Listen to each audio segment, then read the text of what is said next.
Sebelum melanjutkan, jangan lupa subscribe dulu, terima kasih. Bab 432, jangan terlalu puas dengan diri sendiri. Namun, hampir tidak ada yang melihat wajah aslinya. Mungkinkah dia sangat jelek, sehingga tidak punya nyali untuk menunjukkan wajahnya? Kami semua adalah pebisnis di Jianchuan. Apa yang disembunyikan? Bukankah mereka baru saja mempermalukan Huang Yao beberapa hari yang lalu? Di seluruh tempat, semua orang menyampaikan teori mereka tentang CEO Zongteng. Terlihat bahwa tingkat misteri itu mencengkeram hati dan pikiran semua orang. Tetapi semakin mereka menebak, bukankah mata mereka hanya milik Seng Xiao saat dia tiba nanti? Tak lama kemudian, sebuah Rolls-Royce Phantom berhenti di pintu masuk aula.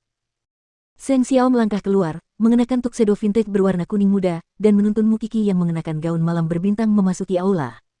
Apakah aku melihat dengan benar? Mengapa Seng Xiao terlihat seperti datang ke sini? Kurasa aku juga melihatnya. Apakah itu benar-benar dia? Pria yang sama yang pernah memegang kendali, tetapi dikabarkan putus asa setelah seorang wanita menghancurkannya. Jadi mengapa dia muncul di pertemuan bisnis besar hari ini? Dan lihatlah betapa hebatnya dia, dalam hal apa dia terpuruk dan putus asa. Semua orang di tempat itu menyaksikan Seng Xiao memimpin Mukiki dan Suce masuk ke dalam aula. Tentu saja, para tamu bangsawan tampaknya tidak dapat menghubungkan Seng Xiao dan Zongteng, dan karena itu sangat bingung dengan kehadiran Seng Xiao.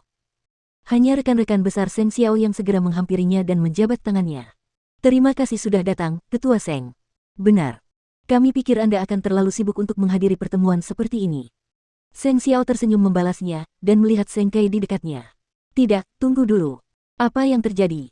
Bukankah Seng Kai, tuan muda kedua dari keluarga Seng, sekarang adalah putra mahkota Huang Yao? Hentikan omong kosong itu, seorang teman dekat Seng Xiao menjelaskan atas namanya. Kehadiran Ketua Seng tidak ada hubungannya dengan Huang Yao, karena dia adalah CEO Zongteng. Semua orang langsung mengerti berkat penjelasannya. Jadi dia adalah CEO Zongteng. Ya Tuhan. Jadi dia telah mengembangkan industri militer selama 6 bulan terakhir. Rumor yang beredar bahwa masa depannya hancur karena seorang wanita sama sekali tidak benar. Kini, semua tamu tentu tercengang bahwa mantan putra mahkota Huang Yao, yang mereka duga tidak akan pernah bangkit lagi seumur hidupnya, ternyata berhasil membangun industri militer yang luar biasa hanya dalam waktu 6 bulan. Mereka berasumsi bahwa Seng Xiao tidak punya apa-apa lagi setelah meninggalkan Huang Yao. Namun entah bagaimana ia berhasil membalikkan keadaan, dan sekarang menjadi CEO Zongteng. Bukankah itu tamparan paling keras di dunia? Faktanya, keterkejutan para tamu saja sudah menunjukkan betapa jauh Seng Xiao telah membuat mereka tercengang. Di dekatnya, wajah Seng Kai juga dipenuhi ketidakpercayaan.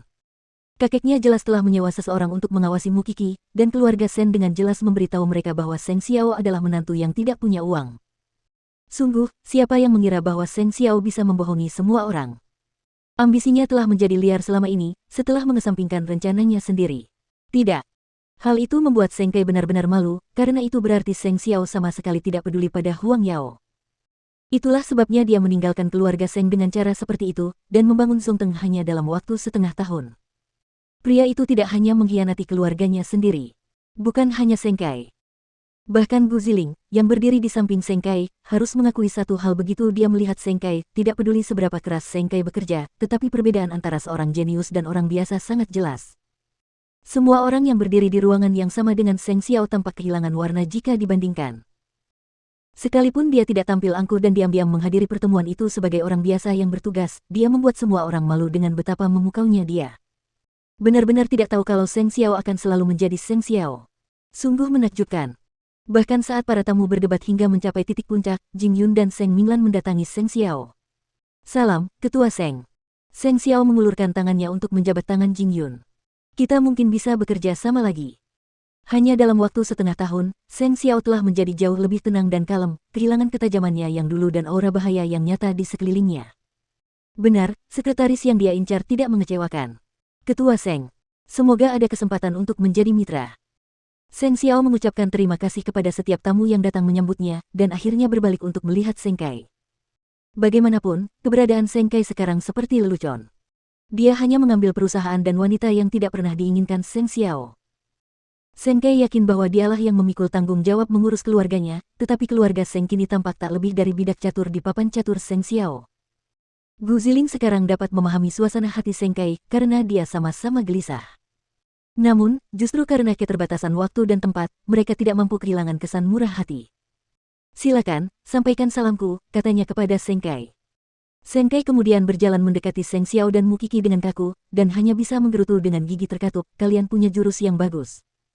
Sekarang kalian telah mempermalukan semua orang di keluarga. Apa yang aku lakukan setelah meninggalkan keluarga Seng adalah urusanku sendiri. Apakah itu akan merugikan keluarga Seng setelah aku berhasil? Seng Xiao bertanya balik. Anda adalah Chiao Zongteng yang hebat. Semua orang penting di Jianchuan adalah teman Anda, apakah ada kebutuhan untuk orang-orang yang tidak penting seperti kami? Asistenmu bahkan mempermalukanku di pelelangan beberapa hari yang lalu. Bisakah kau yakin akan kehebatanmu sendiri, Seng Xiao? Hanya karena kau meninggalkan Huang Yao untuk membangun Zongteng. Seng Xiao tidak menjawab pertanyaan Seng Kai, tapi Mukiki menjawab. Dalam waktu setengah tahun, dia telah tumbuh dewasa dan menjadi semakin cantik. Jangan terlalu sombong. Xiao Xiao meninggalkan keluarga Seng karena dia ingin bebas dari kendali Seng tua. Tidakkah kalian tahu apa yang telah menggerogoti hati kalian sendiri? Kau benar-benar menjadi fasih berbicara setelah setengah tahun, balas Seng Kai. Kaulah yang membawanya pergi. Dia baik-baik saja dengan keluarganya, dan apakah dia akan pergi jika kau tidak muncul? Namun, Mukiki tidak menyerah. Jadi, sekarang kamu adalah CEO dan memegang semua saham yang pernah dimilikinya. Sekarang setelah kamu menjadi bos, kamu mulai menyalahkan Xiao Xiao karena melepaskan tanggung jawabnya. Bukankah kamu bertindak dengan standar ganda di sini? Mengapa keluarga Seng selalu begitu hina dan sombong? Seng Xiao harus selalu siap sedia saat kalian menginginkannya untuk mengelola Huang Yao, tetapi saat kalian memutuskan menginginkan kekuasaannya, kalian membuangnya begitu saja, bahkan mengirim orang untuk mengawasinya setiap hari. Sekarang setelah kalian melihat bahwa dia telah berhasil, kalian masih cemburu. Mukiki marah, Seng Kai meninggikan suaranya. Tidak perlu terlalu berisik. Pada akhirnya, aku adalah anggota keluarga Sen, aku punya kekuasaan, sedangkan yang kau punya hanyalah uang.